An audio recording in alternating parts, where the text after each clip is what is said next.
Alright, so what is exactly a long exposure photograph? And also, what's a light painting photograph? Well, normally when we're taking regular old pictures, the shutter speed is usually it's a fractions of a second. So it usually never goes past a second. And now what the shutter speed is that little curtain inside your camera that flops up and opens up, and it lets all the light in, and then it stops and shuts, and then stops the picture from taking place. So normally, if I take a regular picture right now, that time that was really quick. It snapped and it was really quick. But let's take a 1 second exposure, and so you can see exactly what that sounds like. All right, ready? Okay. It opened up, it was taking all the light all into the camera there, and then it shut and stopped again. That's why you hear 2 clicks, one when it opens, and the other one when it closes. Now that's what a long exposure is. It's basically pretty much anything above 1 second in length. Now what's a light painting photograph? A light painting photograph is where we have a light source, such as a flashlight, or any sort of other type of light. I mean, there's hundreds of different lights that you can get. But the most primitive, basic, concrete tool is a flashlight. And a light painting photograph is basically, during the long exposure, we're going to be moving a light around the composition during that 1 second or longer exposure. Alright, so just as a quick example for a light painting photograph, I'm going to be taking a long exposure picture of that apple that you just saw. And right now we've got 13 seconds on our camera, so that's the exposure time. And the aperture is on f11. And the ISO is on ISO 100. So with all those settings all set up on our camera, and when we're in manual mode, of course, I'm just going to take this flashlight and I'm going to start illuminating the front of the apple. Okay, the picture is taking place right now. So I'm illuminating the front of the apple. Now I'm going to move behind the apple and shine the light into the camera and make a silhouette of the apple. Now you'll see in that picture that we have, again, the light that was shining onto the apple from the front from this flashlight. And we also have the light trails that are behind the apple shining into the camera. So that kind of describes the two methods of light painting. We can either light our subject up normally, or we can shine the light into the camera like this and record the light trails that it makes. A lot of people call this method light drawing, and then the other method is mostly known as light painting, where you're shining the flashlight onto your subject. Alright, so we got that done. We basically know what a light painting photograph is now, but I just want to quickly go over the two fundamental lights that I like to use, and I also want to go over the camera settings so you know what camera settings to have on your camera when you're making light paintings. So first and foremost is the Mag Light flashlight. This is a cheap flashlight that you can get at the store, and the reason why this light is in particular is so cool is because, first of all, you have this adjustable beam, so you can adjust it. You can adjust the beam either close up like that, or you can spread the beam out and widen it up to get a larger spread. So that's always nice to have. And as well as that, the cap can be taken off completely.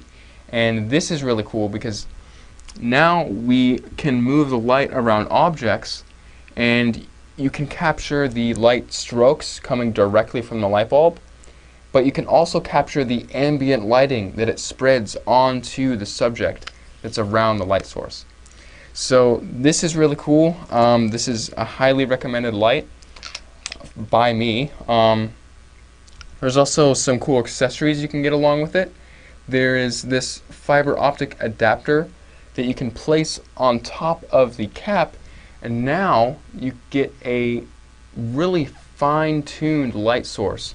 So I can go in here and literally airbrush very accurate light onto this apple or any other subject that I'm light painting. Another cool thing that you can get for this mag light is an IQ switch. Just go on Amazon and do a search for it. But basically, it allows you to have a button on the back, and you can adjust the brightness. So you can get dim, dimmer, you can make it flash. This is automatically flashing right now. And you can also make it flash twice as fast, just like that. And now the next one is a very simple LED lights. Now these, basically the big differences between these is the LEDs are usually cooler in color temperature. In other words, they're a little bit more blue. But the mag lights are a little bit more kind of warm and red a little bit. Now you can always adjust the white balance on your camera to compensate for this. So for example, if I wanted to make this cool LED light and I wanted to make it white, I didn't want any blue, I could readjust the white balance on my camera to say maybe shade or cloudy, and that would warm up the picture completely, and it would turn this blue light into it would add more red tones to it, and in turn it would neutralize the picture to make it perfectly white. Now if you really want an accurate white balance and you want to make sure that either one of these lights that you're using is dead on perfectly white, I would recommend taking a custom white balance picture. And you can use either a white piece of paper or you can use a gray card, either one. And I would just place it in front of the camera and then light paint the card with the light that you're going to be using. And then your camera would be color corrected for these lights that you're going to be using. Now LEDs and mag lights are very simple. There's also the larger mag lights that you can get, and these are the exact same thing. It's just that the bulb is a little bit bigger and the casing of course is pretty big. But you can still take the cap off of these ones as well. And then of course you can get regular flashlights. This is, it has about it has several LEDs on it, so it's very bright. And you can't take the cap off of these. In other words, LEDs are more directional in nature. The mag lights, you can take the cap off and they're omnidirectional in a 360-degree sphere. These, they're directional.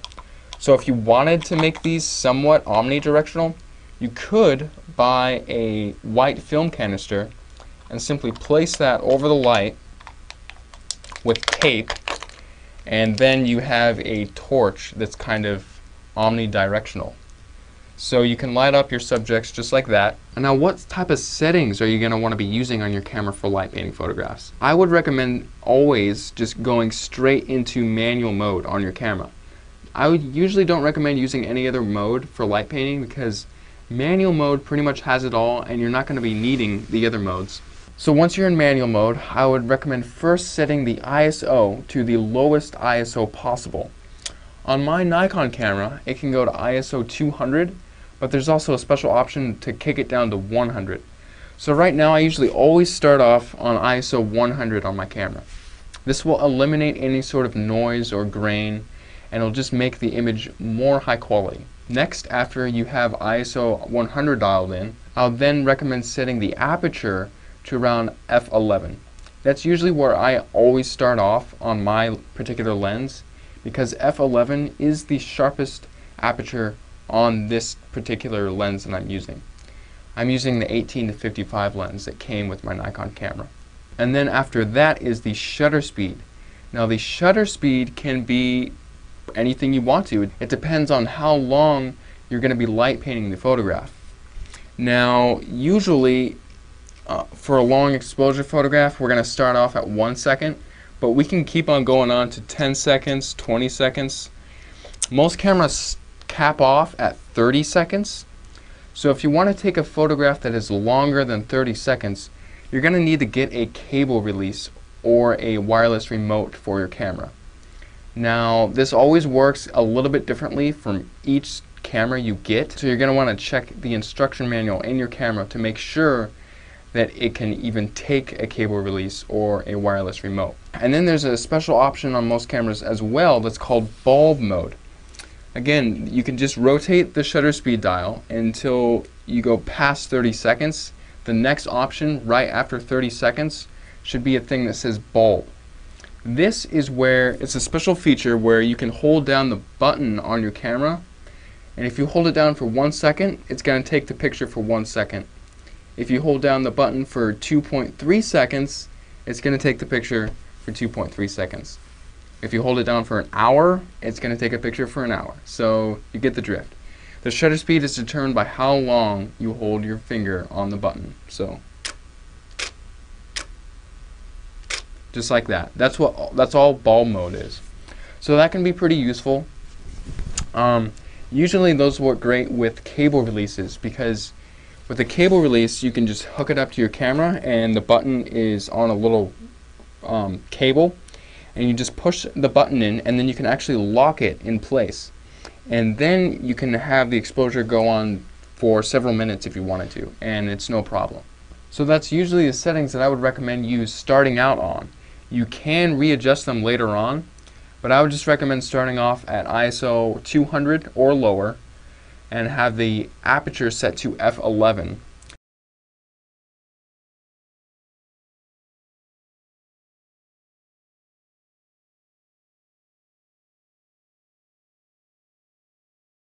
The higher the f number, the darker the picture is going to be. The lower the f number, the brighter it's going to be turning out. And then the shutter speed is totally determined by you and how long you think you're going to be light painting your photo. There is one more camera setting, and that would be the white balance. Now white balance, like I said before, these two different lights have different color temperatures. This one's a little bit more warm, this one's a little bit more cool. So if you want to adjust the white balance to make sure that these lights are coming out perfectly white, you can make a custom white balance picture for the light that you're using. And I would recommend checking your instruction manual if you don't know how to do that already, because the process is a little bit different for every camera that you use. One last setting that you must remember, the focusing. Usually when we're taking a picture, we always have autofocusing on because we're working in daylight situations and the camera can easily adjust the focus point right off the bat. But with light painting, it's a little bit different. You can focus two different ways with light painting. First way, of course, you can just take a flashlight, illuminate the subject that you're photographing, and when you're on autofocus, just push the button down halfway to autofocus. And then once it's all autofocused up, you would switch to manual focus and then start taking your pictures like normal. Now if you're photographing a landscape or something quite large where it can be difficult to illuminate the actual subject, what you can do is, say I wanted the focus point right here where my finger is. I would simply take a flashlight or a single LED, place it right where my finger was, leave it there, and then get my camera to autofocus on that specific point right there. Then just switch it to manual focus and take the light away and start taking your pictures like normal.